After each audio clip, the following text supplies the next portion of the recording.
Paramount Pictures is currently filming a major motion picture in North Georgia called Very interesting things which you'll see once you check out that movie.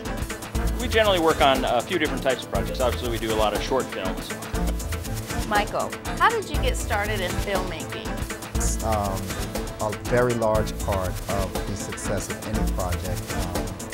I started my filmmaking career actually on a cruise ship, making short films. Wow. I'm the executive producer to our new feature film, The Common Denominator. Tell us a little bit about your character in the film. She's really upset from the beginning, from the get-go. Tell everybody a little bit about yourself. Well, basically, I somehow started acting in 1990.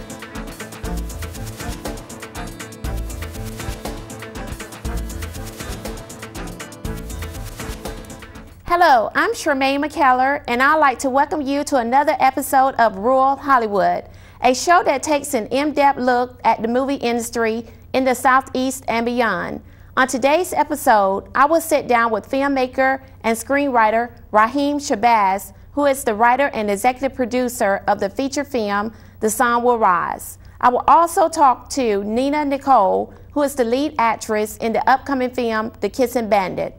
But first, Angelia Linder will sit down with Donnie Leapheart, Rodney Breedlove, Jason Upson, and Brett Claiborn of Pyramid Pictures. Hello, we are here with the film production company Pyramid Pictures. Can you guys please introduce yourselves? I'm Red. My name is Donnie Leapheart. My name is Rodney Breedlove. Jason Upson. Okay, well, nice to meet you guys. Can you please tell me, how did you all team up to form your company? You want to grab it? Well, we're all Clark Atlanta graduates. First and foremost, we're associated by the school we attended. But there was a project that we worked on together, and it was originally supposed to be a short film. But it ended up growing into something, you know, bigger than what we expected. It became a feature film, and it gave us time to kind of spend more time with each other. So when we got done, you know, we all knew we wanted to tell more stories. So, you know, we kind of vibed on the set together. So we just figured, hey, let's kind of solidify to make a company out of it. And that's us. Yeah. That's that, huh? It was forced. Forced to be together, you know what I mean? All right. Oh, good. Well, what are some of the benefits that you all received in college while you all were studying film? Access to the equipment, probably. Yeah, that was the main thing. Yeah. I guess from my perspective, experience is really the main thing in this industry. If you know how to do it, then you can get a lot of work. And we all excelled in different areas. And that's why we kind of came together like Voltron, you know what I mean? We formed this company, and we all kind of contributed in different areas, and then we were able to do a lot of things, and along the way learn about the different, you know, the other different departments in the, you know, that you have to learn when you're making movies. And so that basically started in school, and spending the night there, and just learning how to use the equipment when, you know, nobody else was using it. Well, can you all tell me about your feature film, Jail Party? Jail Party is a movie that we completed a couple of years back. That's a satire of a subgenre of film called hood movies. And it started off with Donnie and Red, who sat down and kind of came up with an idea. And from there, we all sat and kind of brainstormed and made it all come to life. And it's a movie that we shot in the house that I had at the time, and we all kind of got in there and just had a big party and kind of completed the movie in 5 days worth of time. And I think one of our goals when we wanted to do the movie was to have it distributed, with completing it with, I guess, as little amount of resources as possible. So I think we did a good job in completing that task. So. Well, let me ask you a question, another question, excuse me. What are you all's opinion about the urban films that are in the straight-to-video market? I'll have to make sure you ask this guy right here, because he has a strong opinion about that. Okay, Donnie. Go ahead, bro. I think it's, a lot of them are, I'm trying to be diplomatic here, a lot of them aren't as good as they could be. I don't have anything really against the genre. It's just I wish there was more variety. You know, I wish we had more thriller suspense movies that were African American, more sci-fi movies that were African American. You know, and then you have a balance. Instead, we have all the black movies that really come out are either hood movies or the black romantic comedies where all the black people are publishers of the biggest magazine in the city, and they all live in the biggest lofts. And so I just wish there was a more of a variety in the films. So, yeah. Well, let's take a look at the trailer for Jail Party. Let's do that. Yeah.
Okay, why don't you all tell me about your feature film, The Walk, and how Pyramid Pictures was involved in it? That was another fun production. Definitely a big learning experience. We teamed up with another production company and basically got the film produced. The other production basically financed the actual film itself. You know, they went after getting the bucks to put the production on. And what they did, they let us oversee hiring all the, you know, as far as like pretty much the talent, all the crew members and all that good stuff.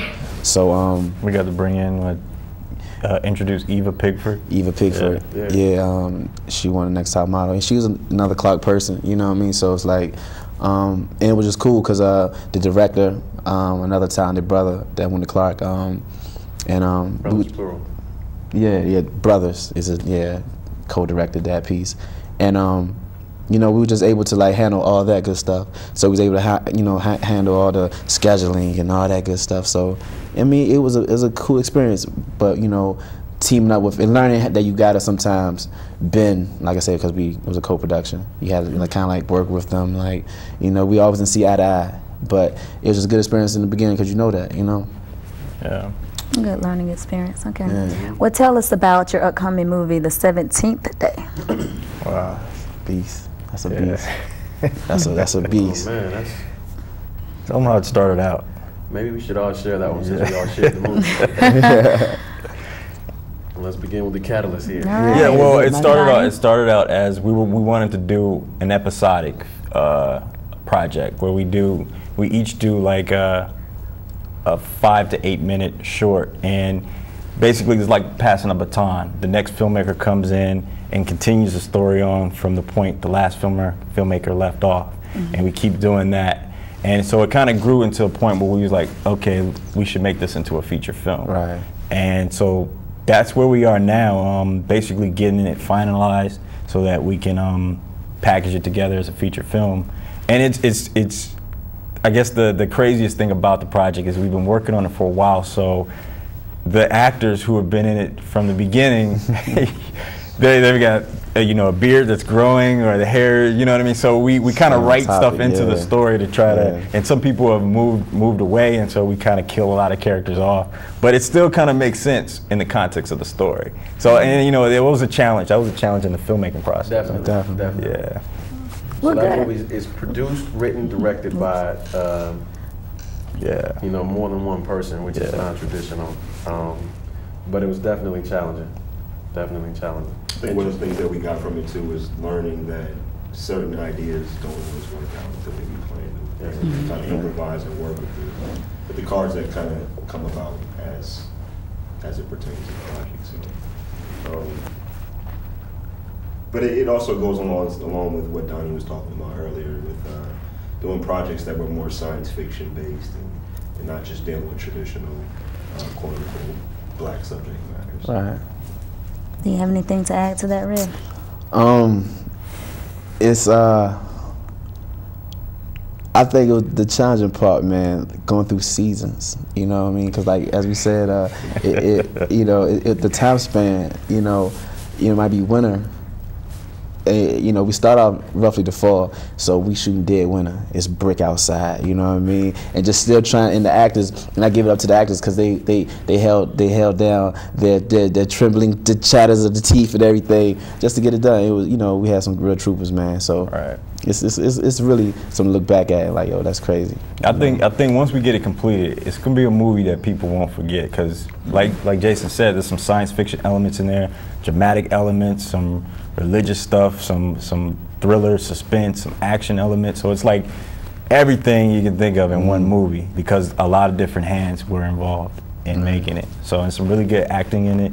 It looks really good, you know what I mean? So I think it'll be one people will remember. It's like really organic, man. Yeah. You know what I'm saying? It's really organic. You can't really get more organic filmmaking than that, man. Yeah. You know, so. And that's stuff that like you don't see in the Hollywood, you know, traditional Hollywood out in LA and Burbank or whatever, man. You know, just kind of let it just ride, you know, so. Yeah. Well, good. Let's take a look at that trailer. All right. Yeah.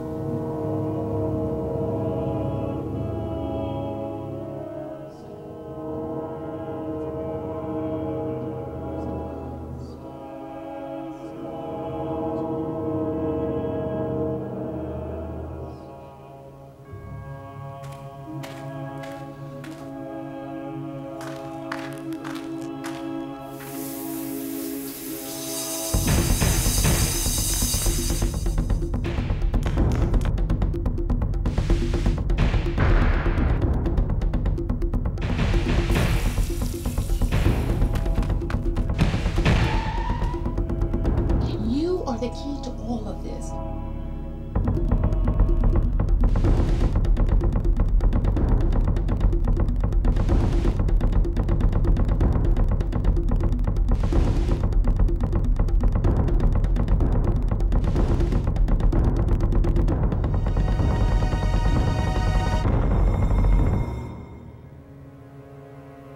So what other projects do you all have in your pipeline that you all perhaps can share with our audience? Ooh. Yeah. Jay just finished a short though. The Box is a short film that we completed not too long ago. It was a, I guess the best way to describe the type of film that it is, it's a like throwback to the old film noir style and really suspenseful film. And it was written by Donnie and Rodney. They kind of like pitched in and came up with the idea. And yeah, it's just a short film that we have coming out now. And we also have some other projects that we're working on as well. We're working with the affiliates, with DJ Drama and his team. We're doing some short films, some more short films. We're planning another feature film for next year. Yeah. Anything else? Stuff out, the Akon stuff, all type of stuff. Yeah. We pretty much taken the company, and when we're not working on films, we've kind of branched out, you know, like complete a lot of television projects, you know, just kind of focused on some of the television perspective. Because as filmmakers know that in between films can be a very long time. Right, right. The turnaround time, you know what I mean? It's just like it takes the process of actually making a film, finishing, boxing it up, getting distribution, all that, man. It could take a minute. So it's like, you know, all of us, we impatient. You know what I'm saying? So it's like, you know, it's like, what can we do next? Yeah. Every day, it's not a day go by, honestly, that the four of us is not like talking about what needs to be done. You know what I mean? In some aspect, whether joking or whatever. But every day we like building on something. You know, and just it takes that. You got to stay on the grind or whatever. So yeah, that's what the TV aspect, as far as the internet and all that good stuff, it allows quick turnaround. So that's like perfect for us, man. You know what I mean? Yeah, with the internet has been, we've been getting a lot of good feedback with the stuff we've been posting for the 17th day online. So it really motivates us and the actors to go ahead and get it completed. Because like Rodney mentioned, like we did Jail Party in 2003, where we completed the editing and the walk. We completed that in 2003 as well, and both of those movies came out in 2005. So it's like a long time, you know what I mean? Because, you know, just the whole contracts, you know, and just working everything out and getting the artwork together and all that. Contracts. Yeah. Contracts. Yeah. Hey, go ahead, I'm sorry, go ahead. Just So, the wait, huh? so in between, you got to do some other stuff and, you know, plan for the next project and all that. So yeah, just want to say that both Jail Party and The Walk are in video stores now. Go check them out. They're both in video stores on DVD, available online. Please cop them. Bootleggers have them too. Bootleggers. We found that out. Like, that's the funniest part. No. Like, you find out bootleggers have your movie, you almost feel like, that's the funny moment. Yeah. It's like when a bootlegger comes to you, oh, y'all did that? It's like for like the dude at the gas station. You know what I'm saying? Like, you know, it's like to see that. He's like, you know, I'm not even mad. You know, and he's part of the system, man. You know. Any award that we can ever get, we'll never top that. Never. The bootleg. Bootleg award. Straight like that. PyramidPicturesOnline.com. Check us out. Yeah. Okay. We are joined with hip-hop journalist and screenwriter Rahiem Shabazz of Patriarch Entertainment. It's a pleasure to have you on our show today, Rahiem. Thank you. I appreciate being here. Okay. Share with our audience some of the magazines and other projects that you have written as a journalist. As a journalist, I've written for a variety of magazines, Ozone magazines, I've written for Break magazines, Urban Enterprise magazines. I even written for Rolling Out, Grip magazine. You know, those are magazines that's here in Atlanta on a national level. I've written from everybody from Vibe, The Source, The XXL. Right now, I'm freelancing for like over 15 different magazines. Okay, that's wonderful. What inspired you to write screenplays? I feel, you know, with my background and my upbringing and, you know, how I was brought up, you know, I'm from New York City. You know, I kind of had the good life and the bad life, more the bad life. And I feel, you know, I have a story to tell. And if it's not my personal testament or my story, just things that I witnessed, things that I've seen. And as a writer, you know, I'm real analytical. So just my writing, I paint a vivid picture. People be like, you know, that could be a movie. So one day I said, you know what, this is gonna be a movie. And, you know, I kind of like picked it up from there. Okay. Tell us about your screenplay, The Sun Will Rise. The Sun Will Rise is based on two rappers that work a dead-end job, and they're working for a moving company, and just by happenstance that the individual that they move in is the head of a record company. It's called Patriarch Entertainment. And he hears them and he offers them a lucrative contract deal. And one of the rappers who's played by Lil Zane, who's actually a rapper, and another rapper, his name is Javon. He's a rapper as well. So they get signed to a lucrative deal, and Lil Zane falls in love with the CEO's daughter, which is played by a young lady named Nicole. And this causes dissension within the group because the father, he doesn't like that. So the premise of the movie is, will they keep the contract or will he keep the girl? Oh, okay. And you got to see the movie in order to find out what happens. Okay. Let's take a look at the trailer for The Sun Will Rise.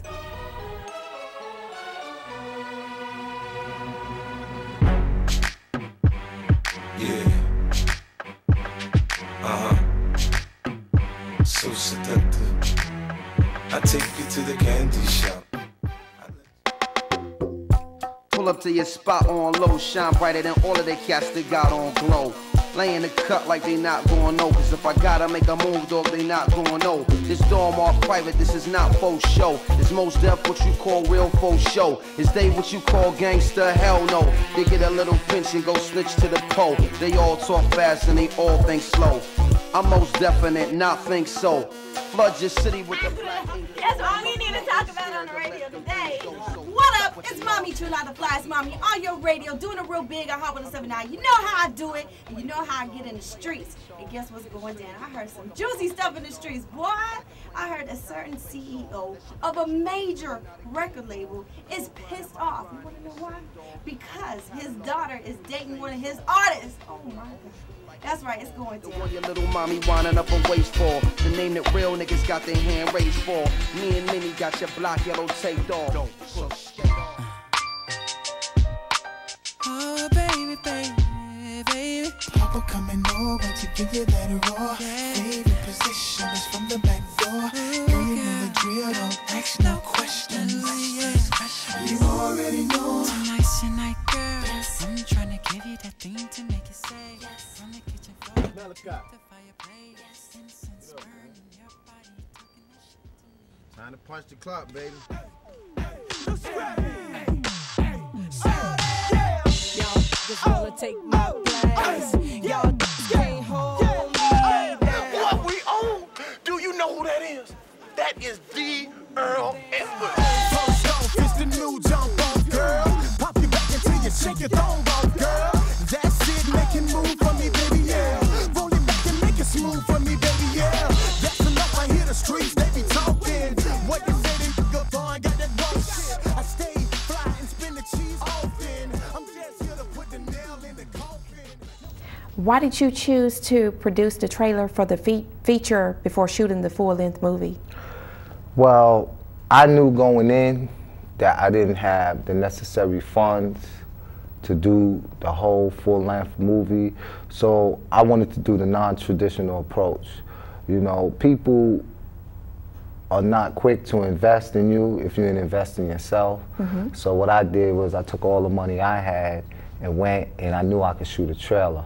So, you know, I got enough of the scenes that would tell the story from beginning to end.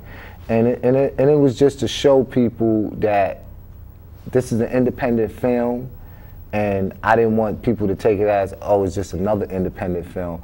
And I didn't want to get blindsided in Hollywood's eye where this is a B-rated film. And if anybody see it, you know, the first thing they ask me, how much money you spent on that? You know, because of the money shots, you know, the caliber of location, the actors, and things like that. And when you're trying to do it on that type of level and you really doesn't have the money, you know, I think that you're better off, you know, just shooting the trailer, showing people, building up the anticipation, and then get the necessary funds to come back and finish it. So what I did was, instead of just coming back and finishing everything, I see that I had enough to do a short film.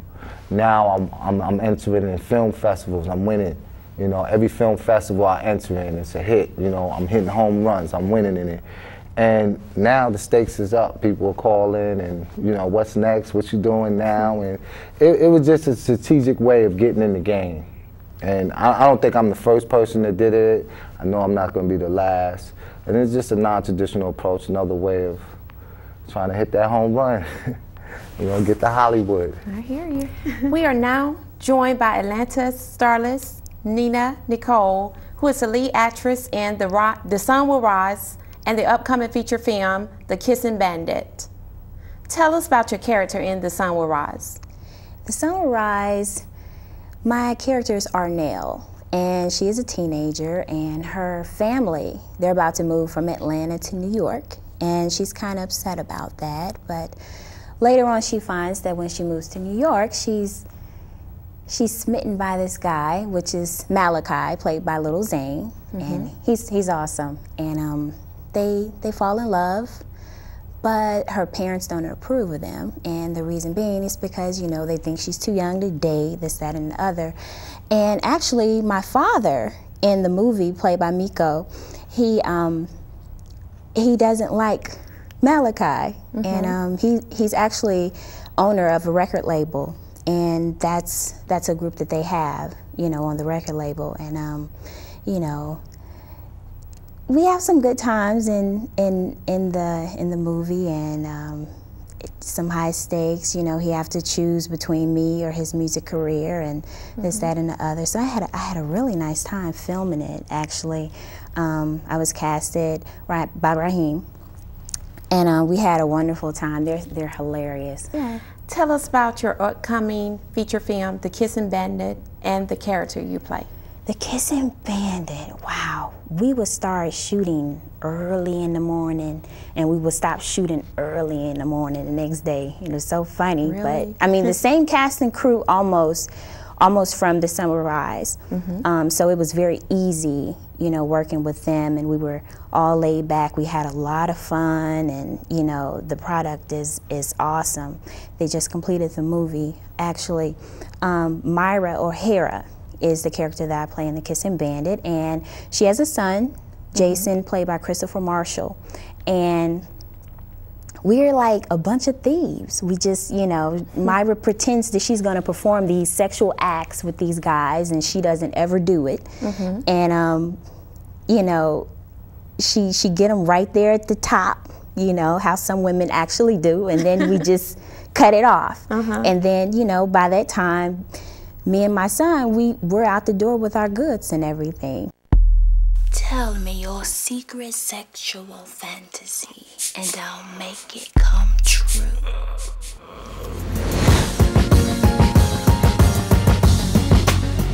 Man, you're making a bad move. Man, it ain't my choice. She kicked me out. Dell is having a little trouble.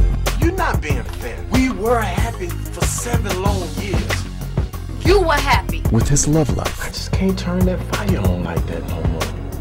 But anytime it's another girl, man, it's like that, you know? That's until he gets an unexpected visitor. Trouble is, one kiss leads to a whole lot of mischief. And he's not the only one she kisses. Things are about to get really hot.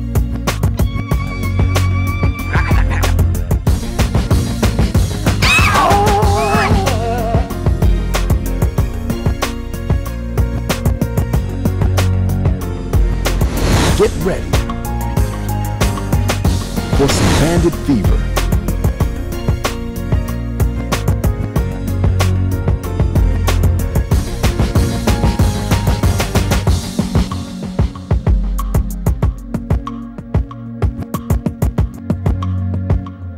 Why do I have to do all this running around? Why? Hell no, Anyway, I was calling to warn you about my so-called friend Myra, who will take your last pair of drawers. I'm trying to tell you, she's the one that raped me. It's a woman. Her name is Myra. Feels so hard that man still ruled this world.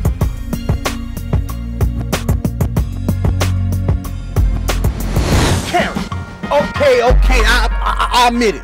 I was stupid, but there was nothing between us, I swear it. She was trying to give it to me. Karen! The Kissing Bandit.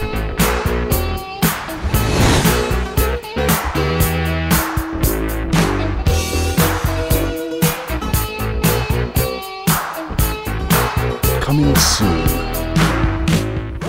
What are some of your plans for the future that you can share with our audience?